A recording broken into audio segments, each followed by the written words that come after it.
आप सभी का स्वागत है हमारे इस यूट्यूब चैनल में।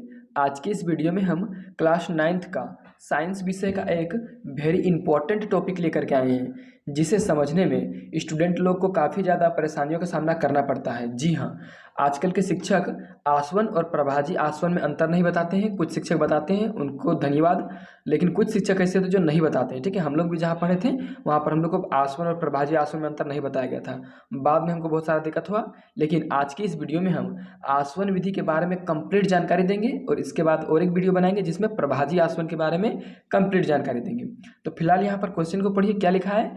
आसवन विधि क्या है, चित्र द्वारा समझाइए। ठीक है, मतलब कि आसवन विधि क्या है और इसको उदाहरण के साथ, चित्र का उदाहरण के साथ समझाने बोला है। ठीक है, तो इसका उत्तर को देखने से पहले आपको हम बता देना चाहते हैं कि इसी यूट्यूब चैनल में हम क्लास 9th और 10th का साइंस का और सारे विषयों का कंप्लीट वीडियो सॉल्यूशन अपलोड कर रहे हैं। इसीलिए वीडियो को पूरा देखिएगा, क्योंकि इसमें हम अच्छे से समझाएंगे इसको। और वीडियो को लाइक करके चैनल को सब्सक्राइब जरूर कर दीजिएगा। ठीक है, क्योंकि वीडियो बनाने में काफ़ी ज़्यादा मेहनत लगता है और आप लोगों के सपोर्ट से ही हम इतना दूर पहुँचे हैं। करीबन 5000 सब्सक्राइबर होने वाले हैं अब हमारे इस यूट्यूब चैनल में, और फर्स्ट पेमेंट भी आने वाला है। ठीक है, फर्स्ट पेमेंट आने वाला है, इसका वीडियो जल्द ही बनाएंगे हम।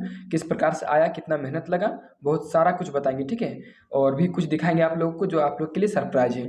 फिलहाल हम इस वीडियो को शुरू करते हैं। तो देखिए यहाँ पर सवाल क्या पूछा है। तो सवाल तो आप लोग पहले ही पढ़ चुके हैं। आसवन विधि क्या है, चित्र द्वारा समझाइए। देखिए इसका जवाब बहुत सरल है। जवाब क्या है? यह एक ऐसी विधि है जिसमें दो घुलनशील द्रवों को अलग किया जाता है जिनके क्वथनांकों के बीच अधिक अंतर होता है। देखिए एक सिंपल सा बात है, दो द्रव है, द्रव मतलब कि लिक्विड चीज़। ठीक है, लिक्विड पदार्थ, दो द्रव हैं जो एक साथ मिल गए हो। ठीक है, जब एक साथ दोनों मिल जाता है तो उसको अलग करने के लिए हम लोग दो विधि का उपयोग करते हैं। ठीक है, एक आसवन, एक प्रभाजी आसवन। लेकिन यहाँ पर आसवन विधि का उपयोग हम लोग पढ़ेंगे। ठीक है, आसवन विधि का परिभाषा को समझ रहे हैं कि यह एक ऐसी विधि है जिसमें दो घुलनशील द्रवों को अलग किया जाता है जिनके क्वथनांकों के बीच अधिक अंतर होता है। जैसे मान के चलिए कि एक द्रव है जिसका क्वथनांक 50 या 56 डिग्री सेल्सियस है, और दूसरा द्रव है जिसका क्वथनांक 100 डिग्री सेल्सियस है। तो दोनों का क्वथनांक में कितना का अंतर है? बहुत ज़्यादा का अंतर है। ठीक है, यानी कि लगभग आधा का अंतर है। एक है 56 और एक है 100। तो अगर 50 होता तो आधा हो जाता है, मतलब बहुत ज़्यादा अंतर है। ठीक है, अगर हम लोग 50 डिग्री सेल्सियस तापमान देंगे तो वो उबलने लगेगा। ठीक है, 50 डिग्री सेल्सियस का क्वथनांक वाला, जिसको 100 चाहिए वो 100 में उबलेगा। तो आसवन विधि का उपयोग वैसे लिक्विड को, वैसे द्रव पदार्थ को अलग किया जाता है जिसमें या तो फिर जिनका जो क्वथनांक होता है उसमें बहुत ज़्यादा का अंतर होता है। ठीक है, और एक चीज़ आपको यहाँ पर याद रखना है कि इसका उपयोग वैसे मिश्रण को अलग करने के लिए किया जाता है जो बिना विघटित हुए उबलते हैं। देखिए एक चीज़ आपको यहाँ और याद रखना है कि आसवन विधि का उपयोग केवल वैसे ही पदार्थों को अलग किया जा सकता है इस विधि द्वारा जो बिना विघटित हुए, मतलब बिना टूटे हुए उबलने लगते हैं। ठीक है, उबलने से पहले वो किसी प्रकार का अवस्था में परिवर्तन नहीं करते हैं, सीधे सीधे वो उबलने लगते हैं। ठीक है, आसवन विधि का उपयोग उसी को अलग करने के लिए किया जाता है। अब चलिए इसको चित्र के माध्यम से समझते हैं कि इसमें क्या क्या होता है।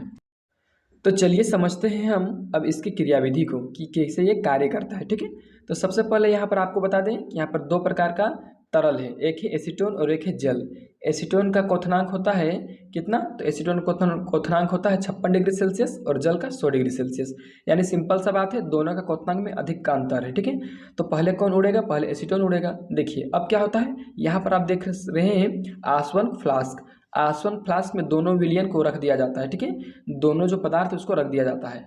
आसवन फ्लास्क के नीचे बर्नर है। इस बर्नर से जब आसवन फ्लास्क का तापमान बढ़ाया जाता है तो एसीटोन वाष्प के रूप में बदल जाता है, अर्थात वह उबलने लगता है और उबल कर वाष्प के रूप में बदल जाता है। ठीक है, और वाष्प के रूप में बदल के और वह ऊपर की ओर जाता है। ऊपर में थर्मामीटर लगा हुआ है। थर्मामीटर का कार्य यह है कि कहीं 56 डिग्री सेल्सियस या 57, 58, 60 से ज़्यादा तापमान नहीं होना चाहिए, क्योंकि वहाँ से अगर ज़्यादा तापमान हो जाएगा तो जल भी वाष्पीकृत हो सकता है। ठीक है, इसलिए 56, 57, 60 तक चलेगा। तो जब एसीटोन ऊपर आता है तो उसके बाद वाष्प के रूप में वो जल निर्गत तक जाता है। ठीक है, जैसे जल निर्गत वाला पाइप आप देख रहे हैं मोटा सा, उसमें जैसे आता है अंदर, ठीक है, यानी कि घुसता है अंदर, वैसे जल निर्गत पाइप किससे बना हुआ है? तो एक बीच में पाइप है, उसके किनारे किनारे यानी कि उसके साइड में बाहरी हिस्सा में कुछ ठंडा चीज़ लगाया गया है, जिससे क्या होता है, एसीटोन जो वाष्प के रूप में आता है वह जैसे ठंडा के संपर्क में आता है वह द्रव का रूप ले लेता है। ठीक है, हम जानते हैं संघनन प्रक्रिया के द्वारा जो वाष्प है वो द्रव में बदलता है। तो यहाँ भी संघनन होता है और जो वाष्प है वो सीधे किस में बदल जाता है, तो वो बदल जाता है आपका द्रव में। और जब द्रव में बदल जाता है, द्रव सीधे एसीटोन जो है द्रव के रूप में सीधे ये इस कंटेनर में गिर जाता है, इस डिब्बा में गिर जाता है। इस प्रकार से जो है एसीटोन अलग हो गया। अब यहाँ पर तापमान निश्चित रखा जाता है 56 का 56 ही, ठीक है।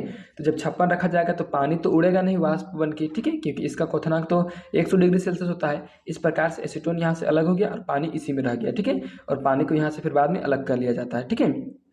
अब देखिए यहाँ पर आप समझ गए होंगे इस वीडियो को। तो अगर आपको अच्छा लगा है वीडियो तो वीडियो को लाइक और चैनल को सब्सक्राइब कर दीजिए।